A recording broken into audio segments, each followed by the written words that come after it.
This video sponsor by மோட். இந்த ஆப்பில் நீங்கள் பர்ச்சேஸ் பண்ணக்கூடிய எல்லா ப்ராடக்ட்டும் உங்களுக்கு ரொம்ப மலிவான விலையிலே கிடைக்குது. இதில் நிறைய ஆஃபர்ஸ் அண்ட் கூப்பன்ஸ் ப்ரொவைட் பண்ணுறாங்க. ஸோ இதோட லிங்க் உங்களுக்கு டிஸ்கிரிப்ஷனில் கொடுக்குறேன். தேவைப்படுறவங்க யூஸ் பண்ணி பாருங்கள். அவமானப்படுத்திய டி. ராஜேந்தர், கண்ணீர் விட்ட தன்ஷிகா, துணிச்சலான பதிவு, விஷால் போட்ட பதிவு, உடைந்த காதல் ரகசியம். நடிகர் விஷால் மற்றும் சாய் தன்ஷிகா இருவரும் காதலிக்கும் விஷயத்தை தன்ஷிகா நடித்து உருவான யோகிடா படத்தில் ஆடியோ மற்றும் ட்ரெய்லர் வெளியீட்டு விழாவில் அறிவித்திருக்கிறார்கள். ஆனால் தன்ஷிகா மற்றும் விஷால் இருவரையும் சேர்த்து ஒரு கிசுகிசுப்பும் வெளியே பரவவில்லை என்றாலும் தன்ஷிகாவிற்காக கடந்த 2017 ஆண்டு டி. ராஜேந்திரனை விஷால் எதிர்த்த கதை பலருக்கும் மறந்திருக்கலாம். அது பற்றி பார்க்கலாம். நடிகர் விஷால் மற்றும் தன்ஷிகா இருவரும் காதலிக்கும் விஷயத்தை நேற்று மாலை அவர்கள் அறிவிப்பதற்கு முன்பு இணையத்தில் இந்த தகவல் வெளியாகிவிட்டது. அதே நேரத்தில் இவர்களுடைய காதல் உருவான கதை பற்றிய சுவாரஸ்யமான சம்பவங்களும் வெளியாகி இருக்கிறது.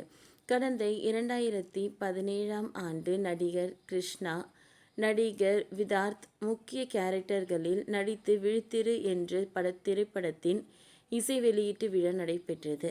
அப்பொழுது நடிகை தன்ஷிகாவும் கலந்து கொண்டார். அந்த நேரத்தில் தன்ஷிகா மேடையில் பேசும்போது அங்கிருந்த எல்லோருக்கும் நன்றி கூறினார். ஆனால் டி. ராஜேந்தர் பெயரை சொல்வதற்கு அவர் மறந்துவிட்டார். இதனால் டி. ராஜேந்தர் கோபத்தில் இருக்கிறார்.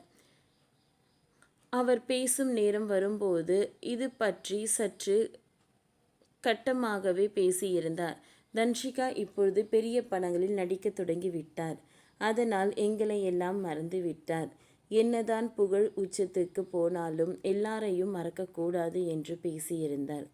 தன்ஷிகா அந்த நேரத்தில் நடிகர் ரஜினிகாந்துக்கு மகளான காலா திரைப்படத்தில் நடித்திருந்தார். இதனால் டி. ராஜேந்தர் சற்று கடுமையாகவே தன்ஷிகாவை ஓப்பனாக மேடையில் விமர்சித்து இருந்தார். அப்பொழுது தன்ஷிகா, நான் வேணும்னு பண்ணலை சார், ஏதோ மறந்துட்டேன், திடீரென பேச சொன்ன பதட்டத்தில் பெயர் விட்டுவிட்டது என்று விளக்கம் கொடுத்திருந்தார். ஆனாலும் டி. ராஜேந்தர் அதை ஏற்கவில்லை. அவர் கடுமையாக பேசிக் கொண்டிருந்த போது அங்கிருந்தவர்களும் கைத்தட்டியிருந்தனர்.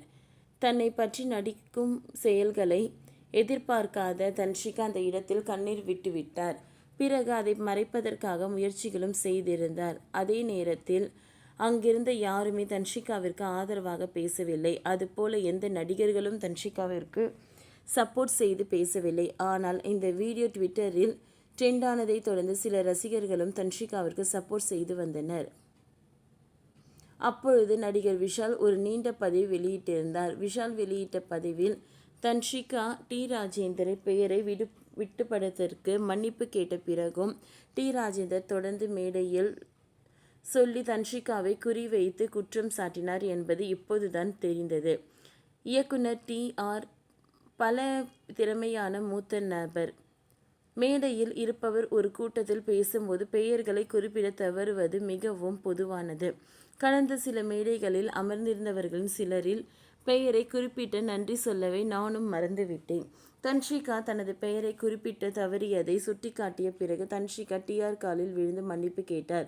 T.R. தனது மகளை போன்ற வயதுடைய தன்ஷிகாவை மன்னிக்கவில்லை. சினிமா துறையில் பெண்கள் முன்னேறுவது மிகவும் கடினம்.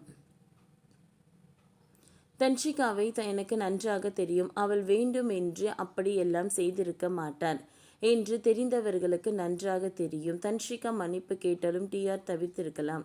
என்ற போதிலும் தன்ஷிகாவை தொடர்ந்து குறிவைத்ததற்கு நான் வன்மையாக கண்டிக்கிறேன் என்ற அந்த பதிவு வெளியிடப்பட்டிருந்தது. கடந்த 2017 ஆண்டு இந்த சம்பவம். அதற்கு பிறகு தன்ஷிகா மற்றும் விஷால் இருவருக்கும் நட்பு ஏற்பட்டிருக்கிறது. நேற்று நிகழ்ச்சியில் கூட தன்ஷிகா இதை மறைமுகமாக கூறியிருந்தார். எனக்கு சில பிரச்சனைகள் நடக்கும்போது எந்த நடிகரும் செய்யாத செயலை விஷால் எனக்காக செய்தார். விஷால் வீடு வரைக்கும் வந்து உதவியது எனக்கு அவர் மீது மரியாதையை ஏற்படுத்தியது. 15 வருடங்களாக எங்களுக்குள் பழக்கம் இருந்தாலும் கடந்த 1 வருடங்களாக எங்களுக்குள் காதல் ஏற்பட்டு இருக்கிறது என்று தன்ஷிகா வெளிப்படையாக பேசியிருந்தார். ஓகே ஃப்ரெண்ட்ஸ், இந்த வீடியோ உங்களுக்கு பிடிச்சிருந்தால் லைக் பண்ணுங்கள், ஷேர் பண்ணுங்கள், சப்ஸ்கிரைப் பண்ணுங்கள். தேங்க்யூ.